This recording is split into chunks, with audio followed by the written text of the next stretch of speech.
Bothok goreng guys, utawa rempah ya nek ning nggonku jenenge guys. Carane gawe ya guys, kelopo parutan sing enom ya guys ditambahi iwak. Iwake terserah ya guys, lagi kebetulan mama duwe iwak sing cilik-cilik, anakan iwak bandeng guys. Bumbu lengkape lombok berembang bawang, ketumbar, terus kemiri, terus godhong jeruk, terus terasi ya guys. Ojo lali uyah nggo lembutno. Kencur sisan ya guys. Nah wis lembut bumbune ya guys, ditambahno ning gone klopo parutan enom iki mang. Terus ditambahi bumbu pelezat ya. Terus ditambahi gula ya guys, langsung dicampurno iwake granul iki mau. Terus ditambahi tepung terigu saidik ya guys, ono nak saon, terus tepung padi ya saidik, ono nak saon sisan.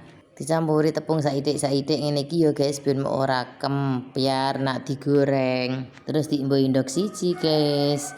Lah ndoke sing mentah ya guys, iku mau mama didik ndoke mateng teko MBG mergane. Terus diulet rata dadi sitok sampai kulet kabeh ya guys. Terus nek wis siap kulet kabeh digoreng. Digoreng nganti sak kacape lenga ya guys. Lah iwak sing kanggo bothok goreng iku akeh ya guys. Padha karo iwak sing dienggo bothok sing didang. Iki iwak blolok, iwak tengiri, terus iwak apa meneh ya guys? Iwak granul, iwak teri, iwak urang, iwak japoh. Nah ya guys, nek goreng aja sampai gosong, diwolak-walik ya guys. Lho ngene apike dadinan, lah ngene wae nek mateng dadi koyo gosong. Iki dadi matenge ya guys, mantul guys rasane.